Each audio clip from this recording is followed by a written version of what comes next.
Hello friends, welcome back.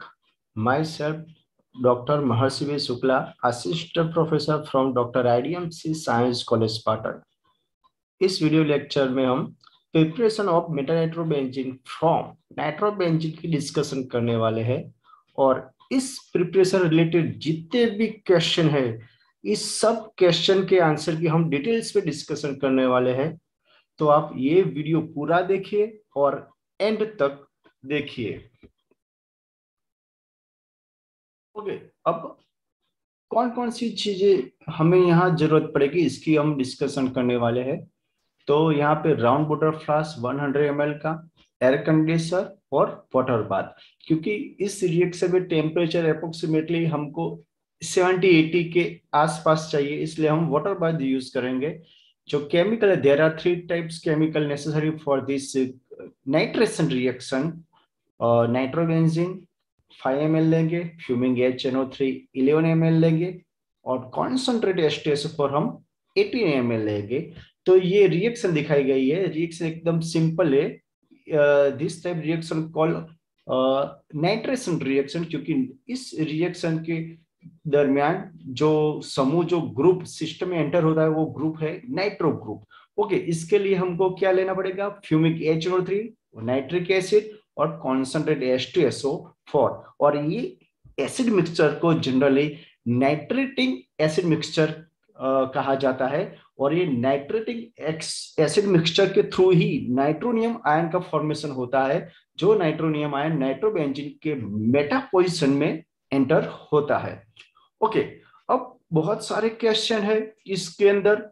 तो question क्या है, हम इसकी डिस्कशन करने वाले हैं। क्वेश्चन ये है जस्ट ओके, तो यहाँ पे आपको दिखाई दे रहे हैं बहुत सारे क्वेश्चन हैं जो इस प्रिपरेशन से डायरेक्टली रिलेटेड है। और इन सब क्वेश्चन के आंसर हम डिटेल्स में डिस्कशन करने वाले हैं। तो पहला क्वेश्चन ये है कि हाउ टू सिंथेसाइज, हम कैसे बनाएं, कि इसके सिंथेसाइज मेथड क्या है। Then after second question most important है, इसके मैकेनिज्म क्या है। उसके बाद नाइट्रोनियम आयन का फॉर्मेशन कैसे होगा, वो पर्टिकुलर नाइट्रोबेंजीन के मेटा पोजीशन में क्यों एंटर होता है, why we use concentrate H2SO4 sulphuric acid in this nitration reaction. और लास्ट में जो मोस्ट इंपोर्टेंट जो क्वेश्चन है, how to verify synthesize compound, हम कैसे वेरीफाई करेंगे। ये सभी क्वेश्चन की हम स्टेप बाय स्टेप डिटेल्स में डिस्कशन करने वाले हैं। लेकिन सबसे पहले सिंथेसिस मेथड। तो सबसे पहले हम ये वीडियो लेक्चर देखते हैं, उसके बाद बाकी के सारे क्वेश्चन की हम डिटेल्स में डिस्कशन करने वाले हैं। Okay, today we will discuss the synthesis method of metanitrobenzene from nitrobenzene. Generally, there are 3 types chemical necessary for this synthesis. One is nitrobenzene, second is concentrate H2SO4, and third is concentrate HNO3. Okay, सबसे पहले हम 30 ml concentrate HNO3 100 ml RBF में लेंगे।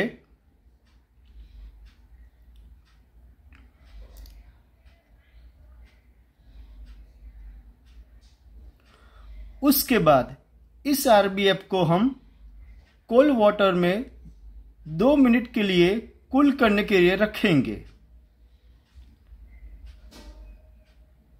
After 2 minute, now add 18 ml concentrate H2SO4 dropwise with constant stirring। बीच बीच में आप flask को stirring करते जाइए RBF को।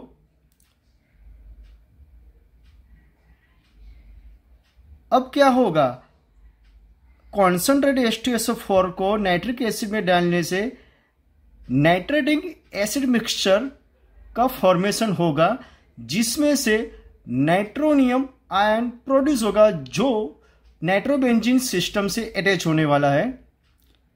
After complete addition of concentrate H2SO4, now take 5 ml nitrobenzene add this nitrating acid mixture with dropwise and constant stirring. Okay, now heat the reaction mixture on water bath for 130 hours.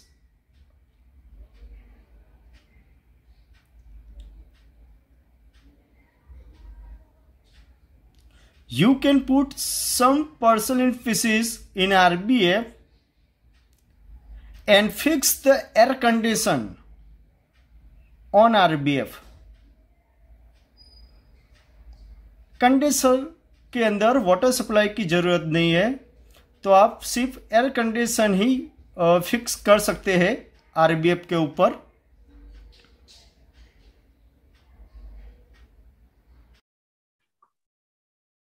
Okay, अब हम जो preparation के पीछे की पूरी mechanism है इसकी हम यहाँ पे डिस्कशन करने वाले हैं। एक्चुअली पूरी मैकेनिज्म 2 फेज में होती है। पहले फेज में नाइट्रोनियम आयन का फॉर्मेशन होता है और सेकंड फेज में मेटानाइट्रोबेंजीन का फॉर्मेशन होता है। तो सबसे पहले नाइट्रोनियम आयन का फॉर्मेशन कैसे होता है, तो यहाँ पे आप देख सकते हैं जो हमारा सल्फ्यूरिक एसिड है, the sulphuric acid will be act as Lewis acid when nitric acid will be act as Lewis base. तो हमें लुईस एसिड बेस कॉन्सेप्ट मालूम है। लुईस बेस हम उसे कहते हैं जो इलेक्ट्रॉन पेयर डोनर है, और लुईस एसिड हम उसे कहते हैं जो इलेक्ट्रॉन पेयर एक्सेप्टर है। Clear cut. और यहाँ पे क्या होगा, जो कॉन्सेंट्रेटेड H2SO4 है वो स्ट्रॉन्ग एसिड है कंपेयर टू नाइट्रिक एसिड, यानी कि सल्फ्यूरिक एसिड का H+ आयन डोनेट करने का नेचर ज्यादा है। और किसको डोनेट करेगा? 100% वो नाइट्रिक एसिड को। कब करेगा? जब नाइट्रिक एसिड का ऑक्सीजन अपने लोन पे डोनेट करेगा उससे, तब। ओके, तो आप यहाँ पे देख सकते हैं ऑक्सीजन जब अपनी लोन पेयर हाइड्रोजन को डोनेट कर, डेट टाइम हाइड्रोजन अपनी वैलेंसी एक स्टेबल रखने के लिए वो डेट टाइम वो इलेक्ट्रॉन डेंसिटी जो ऑक्सीजन के साथ बॉन्ड की है वो उसको उसके तरफ लॉस करेगा। तो क्या होगा, वो आप देख सकते हैं यहाँ पे HSO4 माइनस होगा, और यहाँ पे ऑक्सीजन के पास अब दूसरा हाइड्रोजन आ गया, उसमें लॉस ऑफ इलेक्ट्रॉन के कारण उस पर कौन सा चार्ज क्रिएट हो गया? पॉजिटिव। ओके, अब क्या हुआ, उसमें ऑक्सीजन और नाइट्रोजन के बीच जो कोवेलेंट बॉन्ड था वो अनबैलेंस हो गया, क्योंकि ऑक्सीजन की इलेक्ट्रोनेगेटिविटी ज्यादा है और यहाँ पे क्या है, ऑक्सीजन पे पॉजिटिव चार्ज है, तो हाईली अनस्टेबल हो गया। तो वो क्या करेगा, वो सिस्टम से दोनों इलेक्ट्रॉन लेके सिस्टम से एग्जिट होने की कोशिश करेगा। और उसको हेल्प कौन करेगा? ये ऑक्सीजन जो O- वाला जो कोऑर्डिनेट कोवेलेंट बॉन्ड वाला ऑक्सीजन है वो उसको हेल्प करेगा। तो आप देख सकते हैं इलेक्ट्रॉन यहाँ पे शिफ्ट हो गए, डेट टाइम ऑक्सीजन दोनों इलेक्ट्रॉन लेके सिस्टम से एग्जिट हो गया, और हमको क्या मिला? Neutral water molecule. ओके, साथ में हमको क्या मिला? साथ में हमको नाइट्रोनियम आयन मिला, जो क्या? Strong electrophile. बस हमें वही चाहिए, स्ट्रॉन्ग इलेक्ट्रो।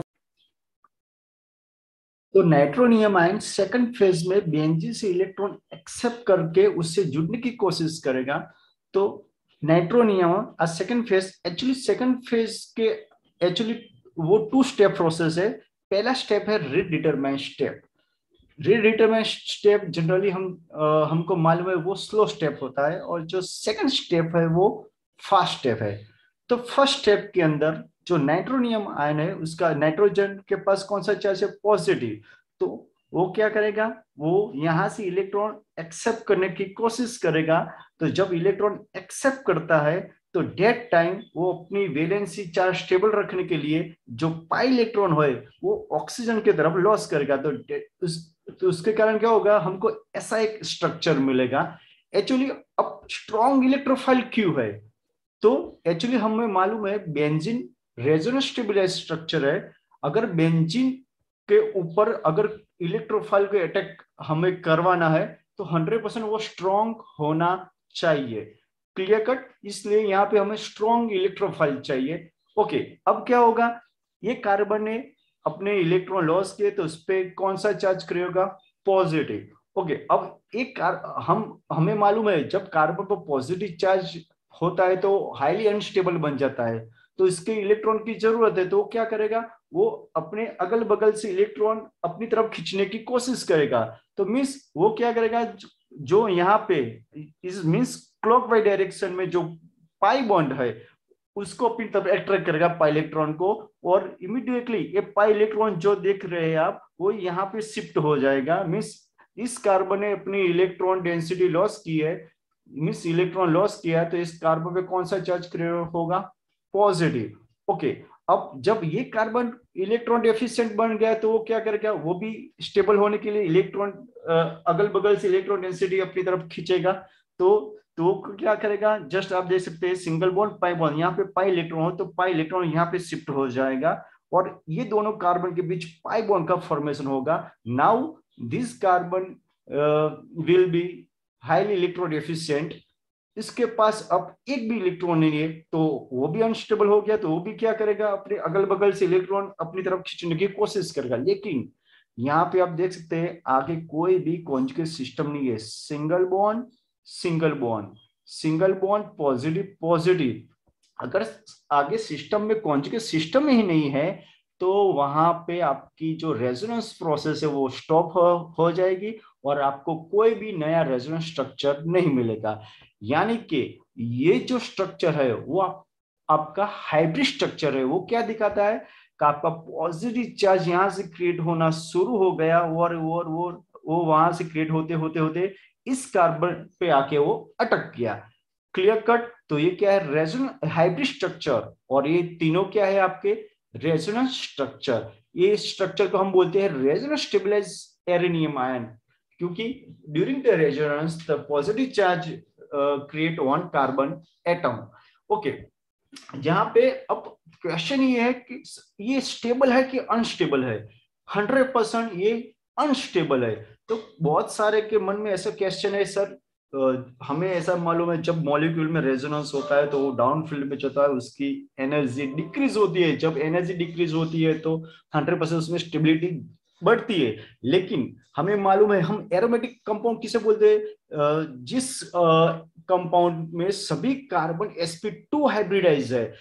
तो यहाँ पे तो सारे कार्बन sp2 हाइब्रिडाइज है, लेकिन यहाँ पे आप देख सकते हैं, यहाँ पे आप देख सकते हैं जस्ट लाइक ये यहाँ पे एक ये कार्बन जो है वो क्या है, sp2 हाइब्रिडाइज नहीं है। मिस ये कार्बन आप देख सकते हैं, सॉरी ये कार्बन आप देख सकते हैं जिसकी वैलेंसी क्या है 4 है, और वैलेंसी 4 होने के कारण ये sp3 हाइब्रिडाइज है। और sp3 हाइब्रिडाइज मींस यहाँ पे नाइट्रोबेंजीन अपनी एरोमेटिसिटी लॉस कर रहा है, एरोमेटिक कंपाउंड अपनी एरोमेटिसिटी लॉस कर रहा है। जब कोई एरोमेटिक कंपाउंड अपनी एरोमेटिसिटी लॉस कर रहा है तो 100% वो अनस्टेबल हो जाएगा। वो एरोमेटिसिटी रिगेन करने के लिए, पुनः प्राप्त करने के लिए वो जो भी प्रयास करेगा वो एकदम फास्ट होगा। इसलिए ही सेकंड स्टेप हो एकदम फास्ट है। तो सेकंड स्टेप में क्या होता है, तो हाइड्रोजन किसकी प्रेजेंस में, स्ट्रॉन्ग बेस। तो क्वेश्चन इस स्ट्रॉन्ग बेस कहां से आया, तो आप पहले फेज में हमारी डिस्कशन हुई थी HSO4 माइनस आयन जो एनायन है वो सिस्टम से निकलता है। कब निकलता है, जब वो H प्लस आयन लॉस करता है। Okay done. तो वही एनायन अब स्ट्रॉन्ग बेस के तहत एक्ट करेगा। क्यों, क्योंकि वो प्रोटॉन के ऊपर वो अटैक करने वाला है, इसलिए हम इसको क्या बोलेंगे, स्ट्रॉन्ग बेस। जैसे ही HSO4 माइनस प्रोटॉन पे अटैक करेगा डेट टाइम हाइड्रोजन अपनी वैलेंसी एक स्टेबल रखने के लिए वो इलेक्ट्रॉन सिस्टम को डोनेट करके सिस्टम से एग्जिट हो जाएगा। आप और आप देख सकते हैं ये हमारी सब्स्टिट्यूट प्रोडक्ट है मेटल नाइट्रोबेंजीन, और साथ में हमको क्या मिलता है H2SO4 जो हमारा कैटलिस्ट है। याद रखो सल्फ्यूरिक एसिड हमारा यहाँ पे कैटलिस्ट है। कैटलिस्ट का रोल क्या होता है, जिस फॉर्म में आप रिएक्शन में डालते हैं उसी फॉर्म में रिएक्शन के एंड में हमको वापस मिलता है। Okay done. तो ये हो गई सिंथेसिस। ओके, हमने पहले भी बताया था कि इस पूरी प्रिपरेशन में, पूरी सिंथेसिस रूट में जो नाइट्रोबेंजीन है वो हमारा सबस्ट्रेट है, कॉन्सेंट्रेट HNO3 वो हमारा रिएजेंट है, और जो सल्फ्यूरिक एसिड है कॉन्सेंट्रेट एसिड वो हमारा कैटलिस्ट है, मींस लुईस एसिड है। Okay done. और कैटलिस्ट का रोल क्या होता है, वो रेट ऑफ रिएक्शन इंक्रीज करता है। तो हमने देखा वो एक्चुअली प्रॉब्लम ये है कि कॉन्सेंट्रेट एसटीएस फॉर ऐसा क्या कहता है जो रेट ऑफ रिएक्शन इंक्रीज होता है, एक्चुअली हम इसे डेसिकेंट मटेरियल भी कह सकते हैं, यानी डीहाइड्रेजिंग एजेंट। एक्चुअली डीहाइड्रेजिंग एजेंट क्या है, जो ड्यूरिंग द रिएक्शन जो वाटर मॉलिक्यूल जो सिस्टम से निकलता है उसको एब्जॉर्ब करने का काम करता है, उसे हम डेसिकेंट मटेरियल कहते हैं, यानी डीहाइड्रेजिंग एजेंट।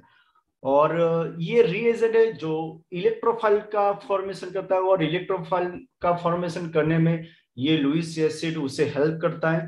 ओके, अब नाइट्रोबेंजीन, नाइट्रोबेंजीन के मेटा पोजीशन में नाइट्रो ग्रुप अटैच होता है। तो क्यों होता है, क्योंकि नाइट्रो ग्रुप वो इलेक्ट्रॉन विड्रॉइंग नेचर दिखाता है, जिसके कारण क्या है, इलेक्ट्रॉन विड्रॉइंग नेचर के कारण आप देख सकते हैं वो जो बेंजीन है, बेंजीन की जो एक्टिवेशन एनर्जी वो डिक्रीज करता है। तो यानी कि बेंजीन के लिए हम बोलते हैं वो डीएक्टिवेटिंग ग्रुप है।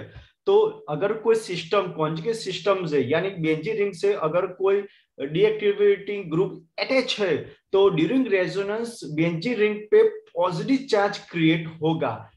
Clear cut? ओके, तो पॉजिटिव चार्ज क्रिएट होगा। ऐसे कौन कौन से ग्रुप है जो डीएक्टिवेटिंग ग्रुप है बेंजीन के लिए, nitro group, nitrile group, cyanide group, means aldehyde acid group, ऐसे बहुत सारे ग्रुप है जो डीएक्टिवेटिंग ग्रुप है। यानी कि जब वो कॉन्जुगेट सिस्टम से अटैच होते हैं, हम यहाँ बेंजीन की बात करें, जो कॉन्जुगेट सिस्टम यानी सिंगल बॉन्ड डबल बॉन्ड, जब वो कॉन्जुगेट सिस्टम से अटैच होते हैं तो हमें देखना क्या है, कॉन्जुगेट सिस्टम से डायरेक्टली अटैच एटम पकड़ लो, एटम नॉट ग्रुप, और उस एटम के पास पॉजिटिव चार्ज है, डबल बॉन्ड है, तो वो क्या करेगा, कॉन्जुगेट सिस्टम से इलेक्ट्रॉन डेंसिटी अपनी तरफ खींचेगा।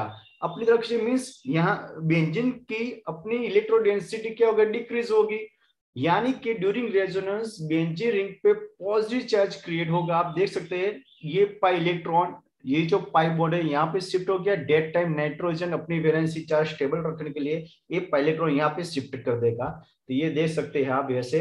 बाद में क्लॉक बाई डायरेक्शन में आप ये रेजोनेंस स्ट्रक्चर देख सकते हैं। इस टोटल के लिए मिलेंगे 1 2 और 3, और लास्ट में ये आपको फिर से मिल गया नाइट्रो बेंजीन। ओके, अब क्वेश्चन ये था हमारा, क्यों पर्टिकुलर मेटा पोजीशन में ही एंटर होता है नाइट्रो ग्रुप। ओके, तो नाइट्रोनियम आयन जिसके पास पॉजिटिव चार्ज है, क्लियर कट, पॉजिटिव चार्ज है मींस वो कहां पे अटैक करेगा, जहां पे उसको इलेक्ट्रॉन मिलने की पॉसिबिलिटी ज्यादा दिख रही है। तो आप देख सकते हैं यहाँ पे तो पॉजिटिव चार्ज क्रिएट हो गया, यानी कि इलेक्ट्रॉन मिलने की यहाँ पॉसिबिलिटी है ही नहीं, पैरा पोजिशन में भी नहीं है, ऑर्थो पोजिशन में भी नहीं है। लेकिन ऑर्थो, पैरा और ऑर्थो के कंपेयर में जो मेटा पोजिशन है वहां पे पॉजिटिव चार्ज क्रिएट नहीं होता, यानी कि वहां पे नाइट्रोनियम आयन को इलेक्ट्रॉन मिलने की पॉसिबिलिटी थोड़ी उससे थोड़ी ज्यादा लगती है। इसलिए 100% यहाँ के चांसेस ज्यादा है इलेक्ट्रॉन मिलने के लिए, तो 100% नाइट्रोनियम आयन मेटा पोजिशन में ही एंटर होगा। इसलिए हम बोलते हैं कि जो नाइट्रोबेंजीन का नाइट्रेशन करेंगे तो उसकी मेजर प्रोडक्ट है, मेजर प्रोडक्ट कौन सी होगी, मेटा डाइनाइट्रो। और लास्ट में ये किस प्रकार की रिएक्शन है, सब्स्टिट्यूशन, एडिशन या एलिमिनेशन। तो ये सब्स्टिट्यूशन रिएक्शन है, क्योंकि आप यहाँ पे देख सकते हैं जो मेटा पोजीशन में हाइड्रोजन है वो सब्स्टिट्यूट होता है किसके थ्रू, इलेक्ट्रोफाइल थ्रू, या आप कह सकते हैं नाइट्रो ग्रुप थ्रू। इसलिए आप कह सकते हैं ये सब्स्टिट्यूशन रिएक्शन है। और ये सब्स्टिट्यूशन जो प्रोसेस है वो इलेक्ट्रोफाइल थ्रू होता है, इसलिए हम इसे कहेंगे इलेक्ट्रोफिलिक सब्स्टिट्यूशन रिएक्शन। और ओवरऑल ये जो हमारा कंपाउंड है, ये जो सारी प्रोसेस होने वाली है वो एरोमेटिक कंपाउंड पे होने वाली है, इसलिए हम इसे कहेंगे electrophilic aromatic substitution reaction. Okay done. और लास्ट में ये क्वेश्चन था, हमने जो प्रोडक्ट ये जो बनाई है हम इसे वेरीफाई कैसे करेंगे, जो हमने जो प्रोडक्ट बनाई है वो मेटानाइट्रोबेंजीन ही है। तो यहाँ पे आप देख सकते हैं जनरली नाइट्रोबेंजीन हमें मालूम है वो लिक्विड फॉर्म में होता है, जब मेटानाइट्रोबेंजीन वो सॉलिड फॉर्म में होता है। By functional group, by confirmability test और बाय टीएलसी के थ्रू भी आप चेक कर सकते हैं कि आपने जो प्रोडक्ट बनाई है वो मेटाडेंट्रोबेंजीन ही है। ऑलमोस्ट यहाँ पे जो फंक्शनल ग्रुप है वो सेम है, तो बाय कंफर्मेबिलिटी टेस्ट के थ्रू आप ये प्रूव कर सकते हैं। इसकी कंफर्मेबिलिटी टेस्ट है compound plus acetone plus NOH, वो ब्लू और रेड कलरेशन दिखाएगा जो इसकी कंफर्मेबिलिटी टेस्ट है। और बाय मेल्टिंग पॉइंट के थ्रू भी आप ये प्रूव कर सकते हैं और बाय टीएलसी के थ्रू भी आप प्रूव कर सकते हैं। अगर आपको ये वीडियो अच्छा लगे तो लाइक कीजिए, सब्सक्राइब कीजिए